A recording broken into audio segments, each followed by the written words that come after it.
मैं डॉक्टर वीरेंद्र कुमार। आज आप लोगों को एलिमेंट्री क्वांटम मैकेनिक्स के बारे में बताऊंगा कि H2+ आयन का फॉर्मेशन कैसे होता है। चलिए देखते हैं। एलिमेंट्री क्वांटम मैकेनिक्स सबसे पहले एक क्लासिकल थ्योरी के द्वारा बताया गया, जिसमें ये बताया गया कि परमाणुओं के बीच बंध बनता है वो नोबेल गैस के इलेक्ट्रॉनिक कन्फिग्रेशन के आधार पर होता है। बाद में इनका पुनः संशोधन किया, जिसपे लुईस के आधार पर बताया कि दो परमाणु जब आपस में मिलते हैं तो इलेक्ट्रॉनों की साझे से कोवैलेंट बॉन्ड का निर्माण करते हैं, लेकिन उस बंध के द्वारा उसकी प्रकृति, उनका अरेंजमेंट का व्याख्या नहीं किया गया, जिसे वेब मैकेनिक्स के द्वारा बताया गया। वेब मैकेनिक्स का दो आधार था। पहला, वेब मैकेनिक्स के आधार पर मॉलिक्यूलर ऑर्बिटल थ्योरी और वैलेंस बॉन्ड थ्योरी के आधार पर सहसंयोजक बंध बनाने की प्रकृति को समझाया गया। तो सबसे पहले हम देखते हैं कि मॉलिक्यूलर ऑर्बिटल थ्योरी, जिसे खून और मूलिकन के द्वारा बताया गया, जिसके लिए मूलिकन को नोबेल पुरस्कार से अवार्डेड किया गया। चलिए हम यहाँ पर समझते हैं कि वो किस रूल को अप्लाई करता है। मॉलिक्यूलर ऑर्बिटल थ्योरी में यहाँ पर दो एटॉमिक ऑर्बिटल लिया गया है, सेम साइज का 1s और 1s ऑर्बिटल, जिसकी ऊर्जा आपस में समान है। जब दो एटॉमिक ऑर्बिटल आपस में ओवरलैपिंग करने पर जो बंध बनाता है उसे कोवैलेंट बॉन्ड कहा जाता है, और जो ऑर्बिटल बनता है उसे मॉलिक्यूलर ऑर्बिटल का बॉन्ड कहा जाता है। यह पॉली, हुंड और अबाउ के नियम का पालन करता है। यदि यहाँ पर ओवरलैपिंग ज्यादा होगा तो डेफिनेटली उसका जो बॉन्ड बनेगा वो बहुत ज्यादा स्ट्रांग होता है।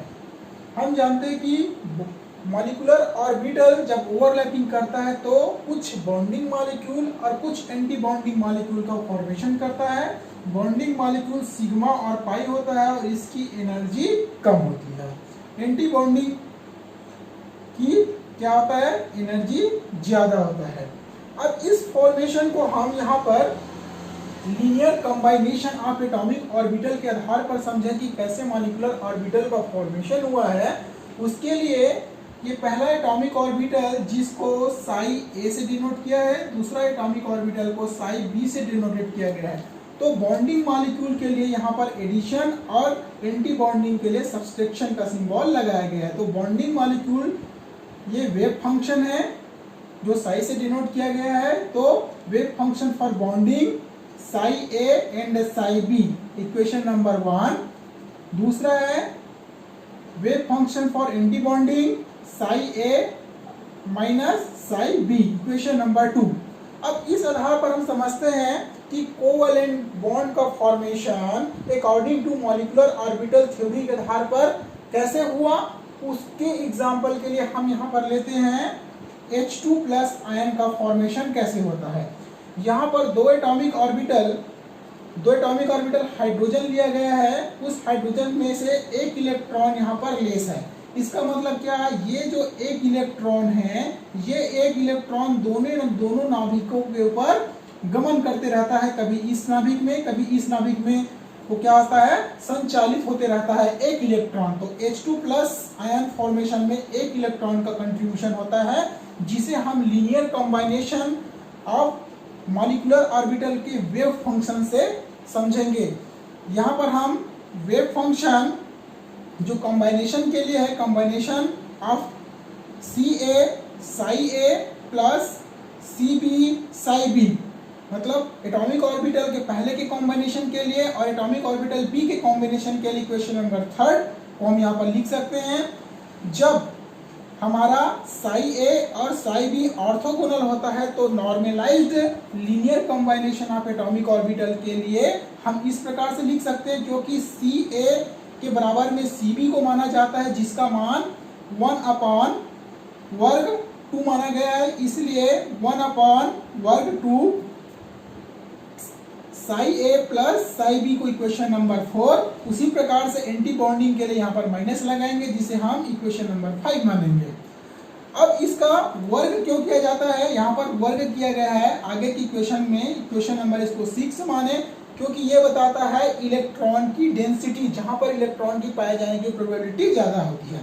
तो बॉन्डिंग मॉलिक्यूल के इलेक्ट्रॉन की पाए जाने की प्रोबेबिलिटी, तो इक्वेशन नंबर 4 का जब वर्ग करेंगे तो कुछ इस प्रकार से प्राप्त होगा 1/2 साई का वर्ग a प्लस साई का वर्ग b plus 2 Sai a b, और ये साई ए बी के रूप में जो आपको दिखाई दे रहा है उसको कहा जाता है ओवरलैपिंग डेंसिटी। दूसरा हम एंटी बॉन्डिंग के लिए देखें तो सेम स्ट्रक्चर प्राप्त होता है, यहाँ पर माइनस का चिन्ह प्राप्त होता है। इसको माने इक्वेशन नंबर 7।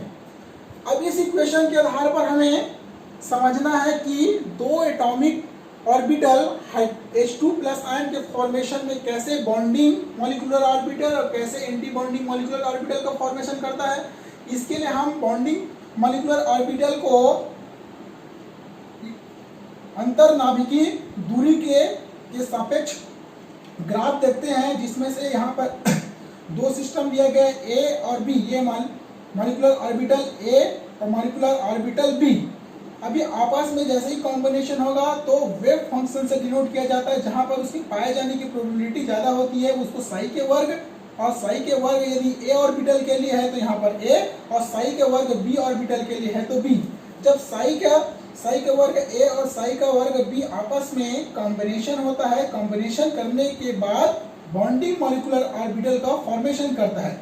इस स्थिति में क्या होता है, यहाँ पर उसकी डेंसिटी अधिक हो जाती है। डेंसिटी अधिक होने की वजह से उसमें रिपल्सन कम होगा, और रिपल्सन जैसे ही कम होगा तो उसकी ऊर्जा में वृद्धि होगी, और ऊर्जा में वृद्धि होगी तो बॉन्डिंग मॉलिक्यूलर ऑर्बिटल का फॉर्मेशन होता है। दूसरा चीज देखें हम एंटी बॉन्डिंग मॉलिक्यूलर ऑर्बिटल के लिए।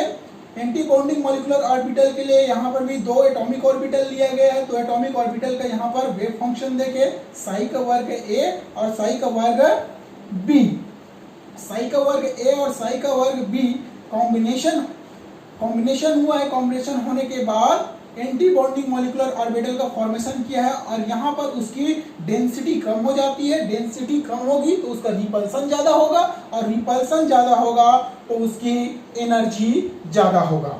इस प्रकार से एंटी बॉन्डिंग मॉलिक्यूलर ऑर्बिटल का फॉर्मेशन होता है। तो इस प्रकार से H2 प्लस आयन का जब फॉर्मेशन होता है तो उसमें दोनों नाभिकों के बीच उसका इलेक्ट्रॉन घनत्व का मान 0 माना जाता है। इस प्रकार से जब दो एटॉमिक ऑर्बिटल मिलेंगे तो दो मॉलिक्यूलर ऑर्बिटल का फॉर्मेशन होता है, क्योंकि एक बॉन्डिंग के लिए होता है, दूसरा एंटी बॉन्डिंग के लिए होता है।